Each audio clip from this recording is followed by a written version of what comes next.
Today we're looking at 10 sleeper cars you can buy for under £10,000. Let's get straight into it.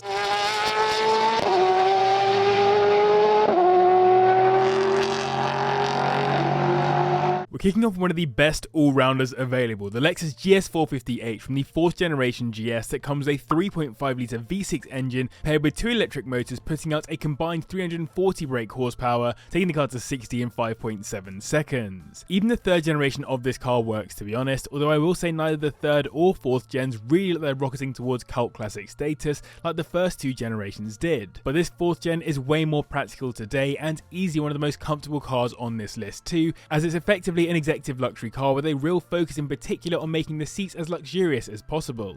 The more angular designs over the Mark III also still don't make the car too shouty, so it will definitely camouflage itself well out on the roads, and that sub 6 second 0 to 60 time is ready to cause problems in the right scenarios. You'll find them starting around £7,000 and 10k gets you a high mileage 2012 model. The reliability is known to be pretty good on these, the only real expensive fear is the longevity of the hybrid batteries. Over the years, Vauxhall have made some seriously cool VXR cars, or OPC cars if you're not in the UK, with the main ones being the Astra and Corsa. Obviously most people out on the roads will recognise a fast Vauxhall like one of them, but they might not clock one of these, an Insignia VXR which comes with both a saloon and estate, so probably the estate offers the best sleeper status and the best practicality for the money. And yet it still comes with a 2.8 litre turbocharged V6 engine, making 320 brake horsepower, taking them to 60 in 5.6 seconds, and they're all-wheel drive too. The Vectra it replaced also had a VXR model which was actually way more angular, but the Insignia's smoother stylings help it to blend in a little bit better, which definitely gives it sleeper status in my books. The interior is also a decent spot to be, if a little bit boring, but boring is kind of the name of the game when it comes to sleepers, to be fair. You'll find them starting at around £7,000, or 10k gets you a 2010 model that's done around 30,000 miles. They're known for clutch and ECU issues though, so ones to watch out for. I've mentioned the LS600H a bunch of times on the channel, an absolute barge of a luxury car, and the LS460 is basically the non-hybrid step down from it, though it's pretty much the same package all in, as a super luxury car built to take on cars like Mercedes S-Class and BMW 7 Series. And it does so with a pretty potent powertrain, a 4.6 litre V8 engine that makes 388 brake horsepower, taking the car to 60 in 5.5 seconds. And yes, I'm aware I have 2 Lexuses on the list, or is the plural Lexi? I'm not really sure. Anyway,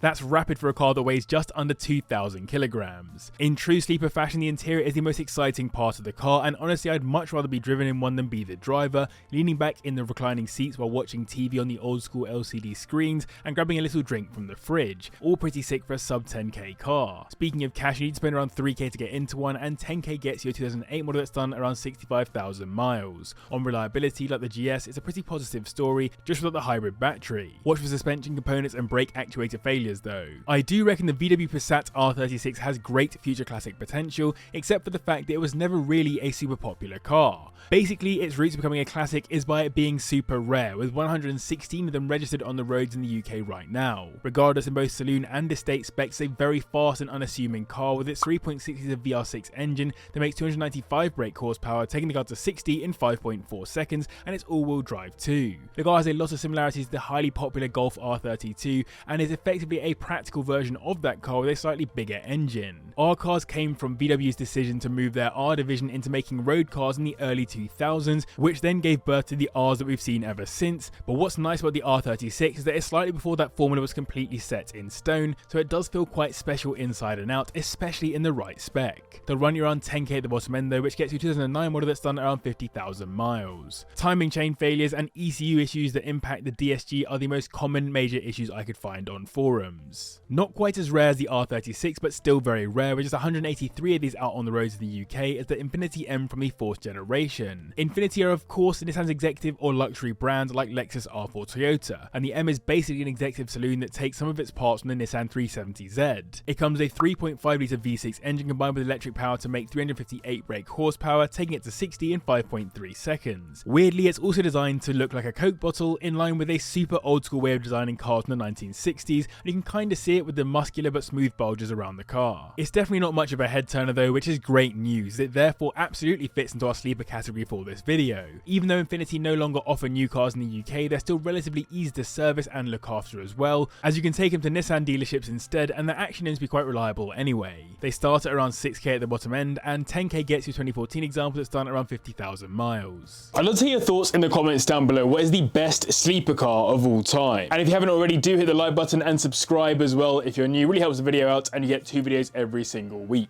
Now we have probably the car I would personally go for on this list, the Audi S4 Avant from the B8 generation. I was lucky enough to drive the predecessor, the B7, which is actually often a more expensive car second hand, and I would assume that's mostly because of the powertrain, with the B7 having a nice V8, while this got a 3-litre supercharged V6 engine, making 328 brake horsepower, taking it to 60 in 4.9 seconds. It's a bit of an easy option for this list because it's a fast estate, which immediately gives it sleeper vibes, but in reality the S badge could of course give the game away. In the right, non-flashy spec though, these can definitely look significantly more plain than their RS equivalent. They did come as a saloon too, which is a fair option, though I think the Avant is the one you want to go for, especially considering it's the one that's persisted through following generations. They start at around 6k, and 10k gets you a 2010 model that's done at around 100,000 miles. The PCV, mechatronic units, water pumps and thermostats are known to be problematic on them, and the key problem was the timing chain rattle, which was an expensive job to sort. Surprisingly, we've only got one diesel car on this list, and it's this, the F31 BMW 335D, which comes with both a saloon and estate, and once again, I'd much rather have that estate, as it's just ready-made to be both a sleeper and a practical car too, with great fuel economy. They're also ripe for a remap for extra performance too, if you're that way inclined, which will ultimately make them feel like even more of a sleeper. Sticking to one that doesn't have the telltale M performance parts on it will also help it to remain sleeperish, though I personally would probably take a few of those carbon fiber parts for the drip. You can tell this car wasn't very shouty. It was a known unmarked police car, and I mentioned practicality. With the seats down, you could get up to 1,500 litres of storage space. Even without a map, they're quick thanks to that 3-litre twin turbocharged inline-6 engine that makes 308 brake horsepower, taking them to 60 in 4.7 seconds. They start at around 6k, and double that gets you a high mileage 2014 example. The standard diesel issues apply, but the main major issues I found on forums were with the timing chains and the main bearings. The Jaguar XFR might be the least sleeperish car on this video thanks to those 2 vents on the bonnet, but I still think it doesn't look like a car with a 5-litre supercharged V8 that makes 502 brake horsepower, taking the car to 60 in 4.7 seconds, so I'll happily give it a bit of sleeper status. It also massively reminds me of the classic Jaguar villain cars that we used to rob a bank, unassuming but ludicrously fast, and of course given the era, it was designed by the famous Callum, hence the looks have passed the test of time. It followed on from the S-Type R, which is also worthy of sleeper status, and it does have a more flary, non-sleeper version, the XFRS, which is only slightly slower than. These start at around 5 grand, and double that gets you a 2011 model that's done around 90,000 miles. They've got a strong engine too and reliability if they've been maintained well, but the E-diff has been known to cause issues, and corrosion has appeared too despite it not being that old. Of course, Volvo have to be in this video, but for once it's not an estate, it's a saloon instead, as the S90 T8 has depreciated way more than I ever expected when I called it out as a fast depreciating car a few years back. In 2023 I made a video that included it as a sub 25k car, and here we are with them now starting around 9k, with 10k getting you a high mileage 2017 model. For that kind of money you get a 2-litre twin charged inline 4 combining with electric power to produce 448 brake horsepower, taking the car to 60 in 4.5 seconds, and this is another car that became known as an unmarked police car for obvious reasons. The S90 and V90 both managed to escape Volvo's plans to go SUV only in the UK market too, which is nice, although I've said before I think it's a shame that we didn't get the luxury version that was made available in the Chinese market, because a sleeper S90 with a luxury interior would have gone down a treat. Reliability can be sketchy though, with the rear electric motor having issues as well as the air suspension. The Mercedes CLS55 AMG is quite a rogue looking car, which might take away a bit from the sleeper status, but I've never thought it's a particularly aggressive looking car despite an insane powertrain. It got a 5.4 litre supercharged V8 that makes 476 brake horsepower, taking the car to 60 in 4.5 seconds, which is pretty unreal for a rear wheel drive car considering how many all wheel drive ones we've had on this list. It was ultimately swapped out for the CLS63 AMG, which is effectively the facelift of it, and it was built on the same platform as the E-Class, though it actually sat just below the S-Class in the Mercedes lineup. It's a Panamera and RS7 competitor, just slightly older, so it's a bit of a Grand Tourer, which is backed up by its nod to comfort with the air suspension and the likes. They start at around our 10k mark though, and that'll get you a 2005 car that's done around 80,000 miles. Sadly, the suspension is known for a lot of issues, as well as the supercharger pulleys it can go to. Clutches can also cause power loss, and leaks are known from multiple places. If you'd like to see my review of a slightly more aggressive sleeper, click on screen for that. Thanks for watching. To patrons their support, I'll see you in the next one.